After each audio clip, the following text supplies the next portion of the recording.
Hello student. तो हम आज बात करने वाले हैं लेंथ ऑफ टेंजेंट मतलब स्पर्श रेखा की लंबाई के बारे में। इससे पहले की अगर आपने वीडियो नहीं देखी हो तो इससे पहले की वीडियो आप देखिए, जिसमें हमने टेंजेंट के बारे में और सर्कल के बारे में एक्सप्लेन किया है। तो आज शॉर्ट वीडियो में हम लेंथ ऑफ अ टेंजेंट मतलब स्पर्श रेखा की लंबाई के बारे में बात करेंगे। ओके, तो टॉपिक है length of tangent to circle. Okay, ठीक है। तो देखिए, सपोज ये आपको कोई सर्कल दिया गया है। इसमें हम बिल्कुल बेसिक से लेके चलेंगे। ये क्या दिया गया है? आपको कोई सर्कल दिया गया है। सपोज ये पॉइंट आपको कोई एक्सटर्नल पॉइंट दिया गया है, जो जिसकी लोकेशन हमने फाइंड आउट करने के लिए आपको लास्ट वीडियो में बताया है कि किसी पॉइंट की लोकेशन हम कैसे फाइंड आउट करते हैं कि वो इंटीरियर पार्ट में है या ऑन द सर्कल है और एक्सटीरियर है। ठीक है, तो यहां से हम क्या कर सकते हैं? दो टेंजेंट ड्रॉ करते हैं। क्या करते हैं? दो टेंजेंट ड्रॉ कर सकते हैं। किसी एक्सटर्नल पॉइंट से सर्कल पर हम दो टेंजेंट ड्रॉ कर सकते हैं। लेट्स सपोज ये पॉइंट है P, ठीक है, x1, y1। ठीक है, ये है centre of the circle. Coordinate of this point is -g, -f। Okay, अब हम क्या करेंगे? ये दो point, let's suppose this point is A, this point is B, and this point is C. Okay, this is the center of the circle, this is external point of the circle. Okay, this A and B is also known as point of contact. आगे की video में हम इसके बारे में बताएंगे। तो A and B क्या है? पॉइंट ऑफ कॉन्टैक्ट मतलब स्पर्श बिंदु जिसे बोलते हैं। ठीक है, अब क्या करते हैं? किसी भी मतलब सेंटर पॉइंट से हम सर्कल के किसी भी परिधि जो दी गई है आपको, जो भी उसको मिलाते हैं। कहीं से भी आप मिलाएं तो वो क्या होती है आपकी? ये डिस्टेंस क्या होती है? ये डिस्टेंस क्या होती है आपकी? रेडियस। क्या होती है? रेडियस। अब हम चाहें इधर से मिलाएं इसको या ये मिलाएं, ये दोनों क्या होंगी? इसकी रेडियस होंगी। ओके, सो जो हमको जरूरी है वही हम ले लेते हैं। तो ये CA हो गया, ये CB। ये डिस्टेंस क्या होगी आपकी? R, और ये डिस्टेंस क्या होगी? R। और सपोज कोई सर्कल आपको गिवन है, सर्कल की इक्वेशन आपको दी गई है x² plus y² plus 2gx plus 2fy plus c equal to 0। ये general equation of the circle है। ठीक है, हम अगर ऐसा भी सर्कल इमेजिन कर सकते हैं जिसका सेंटर क्या हो? ओरिजिन हो। ओके, ये हमारे ऊपर डिपेंड करता है। अब हम जानते हैं कि रेडियस क्या होती है सर्कल की? रेडियस क्या होती है? g² plus f² minus c। Okay, और अब क्या करते हैं? हम इस P पॉइंट से सीधा इसको मिला देते हैं। क्या करा हमने? P से C को सीधा मिला दिया। अब आप जानते हैं, ये 10th क्लास 9th क्लास में आपने पढ़ा होगा, P अगर कोई बाहरी पॉइंट से क्या करते हैं, वृत्त पर कोई स्पर्श रेखा मिलती है, तो ये जो एंगल होता है, ये एंगल हमेशा क्या होता है? Right angle triangle. अगर आपको इसके बारे में नहीं पता है तो आप कमेंट सेक्शन में कमेंट करिए, आगे की वीडियो में हम इसके बारे में भी एक्सप्लेन करेंगे। तो ये क्या होता है? राइट एंगल ट्रायंगल होता है। ठीक है, इन दोनों के बीच क्या बनता है? राइट एंगल ट्रायंगल बनता है। ओके, अब आप इमेजिन करें। सबसे पहले हम देखते हैं कि ये इस तरीके से बनना है। देखिए, ये और ये। ओके, दिस, ये पॉइंट है A, ये C और ये है पॉइंट B। ठीक है, ये क्या बनना है? एक right angle triangle. Right angle triangle में आप जानते हैं क्या होता है? एक पाइथागोरस प्रमेय होती है, जिसमें आपको बोला जाता है हाइपोटेनस का स्क्वायर इक्वल टू बेस का स्क्वायर प्लस परपेंडिकुलर का स्क्वायर। ओके, जिसे बोलते हैं आप कर्ण का स्क्वायर, ठीक है, हिंदी वाले क्या बोलते हैं, कर्ण का स्क्वायर,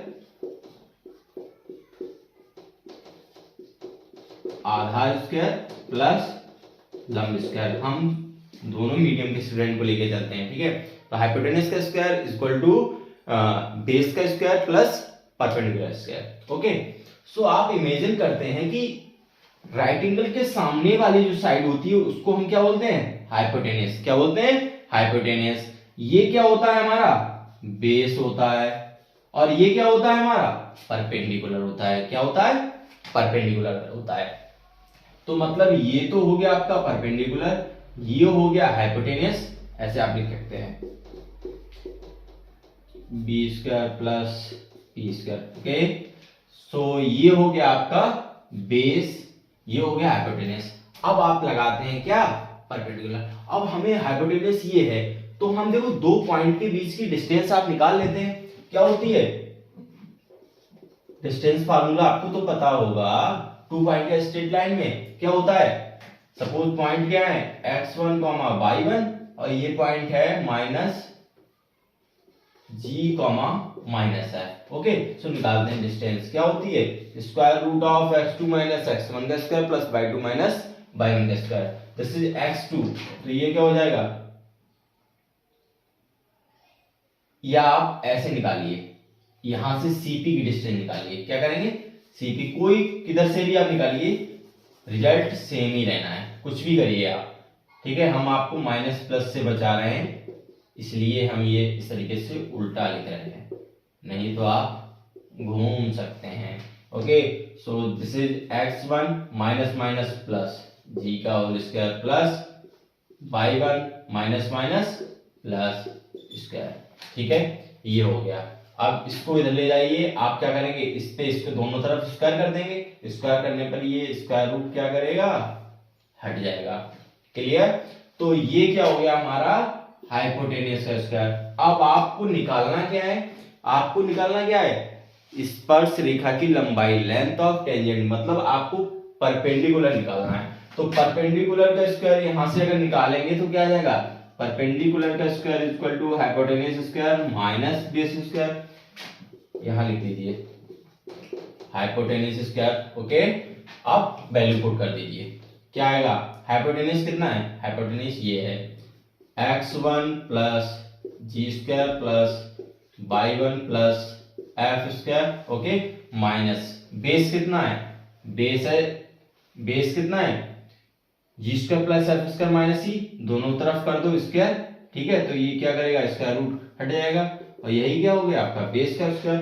तो यहाँ पे पुट कर दीजिए, तो G square plus F square minus C square. अब इसको ओपन कर दीजिए, तो x1 का square plus G square plus sorry 2gx1 plus y1 square plus F square plus, okay, ये आप a प्लस बी का whole square A square plus B square plus 2ab, उसी तरीके से हम ये कर रहे हैं। तो y1 square plus F square plus 2f y1। अब इसको आप ओपन कर दीजिए, इसको हम इधर लिख दे रहे हैं, माइनस है, अंदर क्या हो जाएगा sine change, minus G square minus F square plus C, ठीक है। जो कैंसिल हो रहे हैं उनको कैंसिल कर दीजिए, देखिए जी स्क्वायर से G square, F square F square. Okay, बाकी बचा हुआ आप लिख दीजिए, x1 square plus y1 square plus 2gx1 plus 2f(y1) plus C. अब यहां से आप कुछ इमेजिन कीजिए, ये थी आपकी इक्वेशन, आप देख पा रहे हैं ये आपकी इक्वेशन थी। इससे आप कंपेयर करिए, जहां पर x स्क्वायर था वहां पे क्या आ गया x1 स्क्वायर, जहां पे y स्क्वायर था वहां पे आ गया y1 स्क्वायर। यहाँ पे देखिए 2g सिमिलर रहा, लेकिन 2g x की जगह फिर से आ गया x1, 2f वही रहा, फिर y की जगह पे आ गया y1, और c वैसा ही रहा। तो इसको हम एक नया नाम दे देते हैं S1। क्या नया नाम दे देते हैं S1, और यही क्या है, परपेंडिकुलर का स्क्वायर ही तो है, परपेंडिकुलर का स्क्वायर है। यही हमको क्या चाहिए, टेंजेंट चाहिए। हम क्या करते हैं, परपेंडिकुलर बराबर क्या आ जाएगा, इक्वल टू ये आ जाएगा, मतलब x1² plus y1² plus 2gx1 plus 2f(y1) plus c। Okay, अब इसको हमने अभी क्या नाम दे दिया है, स्क्वायर रूट ऑफ, मतलब s1 नाम दिया है। तो आप इस तरीके से ध्यान रखिए, s तो आपका क्या हो गया, जो इक्वेशन है बस, और जो पॉइंट दिए गए हैं, पॉइंट कौन सा, जो एक्सटर्नल पॉइंट है, जो आपका एक्सटर्नल पॉइंट है वो x और y की जगह पे उसी तरीके से आपको पुट कर देना है। x की जगह पे x1, y की जगह पे y1। ओके, आपको डायरेक्ट पुट कर देना है, उसके बाद उसका क्या ले लेना, square root. This is the क्या हो गई, length of tangent to external point. Okay, अब आगे हम क्या करते हैं, इस पे एक एग्जांपल करते हैं। ओके, तो चलिए अब बात करते हैं कि एग्जांपल की। ये जो कॉन्सेप्ट है हर एग्जाम में, चाहे वो टीजीटी पीएचडी हो, टीचिंग एग्जाम कोई हो, या फिर डिफेंस एग्जाम हो, सारे एग्जाम्स में जेईई तक में ये सारे क्वेश्चंस आ जाते हैं। और अगर किसी को ये कॉन्सेप्ट नहीं पता होता है तो जैसा हमने प्रोसीजर किया है पूरा लास्ट तक, वो बच्चा क्या करता है, लास्ट तक उसी तरीके से सॉल्व करता है। और एग्जाम में क्या होता है, ज्यादा टाइम आपको इस पे स्पेंड नहीं करना है, तो कम टाइम में करना है। तो आप सीधे अगर length of tangent from external point square root of s1, बस इतना कॉन्सेप्ट याद रखना है। सपोज कोई क्वेश्चन आपको गिवन है, ठीक है, तो अगर उसमें एक्सटर्नल पॉइंट आपको दिया गया है, ये आपको ध्यान रखना है। और फिलहाल अगर स्पर्श रेखा की लंबाई पूछिए, लेंथ ऑफ टेंजेंट पूछिए, तो वो एक्सटर्नल पॉइंट होगा। और एक्सटर्नल पॉइंट अगर आपको पता करना है कि एक्सटर्नल है या इंटरनल पॉइंट है, तो आप सीधे क्या कर सकते हैं, फाइंड आउट कर ही सकते हैं। हमने बताया था कैसे आपको पता करना है, ठीक है। तो एक्सटर्नल पॉइंट आपको कोई दे दिया है 3,2, ठीक है। और इक्वेशन ऑफ सर्कल आपको दो इक्वेशन हम दे रहे हैं, एक तो दे रहे हैं x² plus y² plus 5x plus 6y plus 3 = 0, और एक इक्वेशन आपको दे रहे हैं x² प्लस y² = 9। चलिए बताइए इस इक्वेशन का सेंटर क्या होगा, बताओ बताओ क्या होगा इस इक्वेशन का centre. You know this is the equation of circle whose center is origin, because जो भी 2gx और 2fy वाले जो टर्म है वो है ही नहीं आपको, ठीक है। तो इसका सेंटर क्या होगा, सेंटर होगा 0,0, radius this is a², so a क्या हो जाएगा 3, रेडियस क्या हो जाएगी इसकी 3। चलिए फर्स्ट वाले के लिए बात करते हैं। तो लेंथ ऑफ टेंजेंट आपको पता करनी है, तो लेंथ ऑफ टेंजेंट क्या आ जाएगी, हमने क्या बोला था, स्क्वायर रूट ऑफ s1। चलिए s1 पुट करिए, वैल्यू पुट करिए 3² प्लस y की जगह पे 2² प्लस 5 × 3 प्लस 6 × 2 प्लस 3, सॉल्व कर दीजिए। 9 प्लस 4 प्लस 15 प्लस 12 प्लस 3, 9 4 13। आगे आप सॉल्व कर ही सकते हैं, जो वैल्यू आएगी वो आपको कमेंट सेक्शन में कमेंट करना है। ओके, सेकंड पार्ट में आपको टेंजेंट की लेंथ निकालनी है, तो हम एल से डिनोट कर देते हैं। अब इसमें आपको क्या रखना है, ध्यान रखना है, इसको इस तरीके से लिखना है, सारे टर्म्स एक तरफ, x² plus x² plus y² minus 9 = 0। Okay, तब अब ये मतलब एक इक्वेशन, अब इसको इसमें पुट करना है, तो x1² plus y1² minus 9, value put करो, x1 की जगह पे 3² प्लस 2² माइनस 9, ये आप देख सकते हैं 9 plus 4 minus 9, 9 9 cancel, this is 2। तो इसकी तो लेंथ ऑफ टेंजेंट कितनी आ गई 2। और इसकी आपको सॉल्व करके कमेंट सेक्शन में कमेंट करनी है।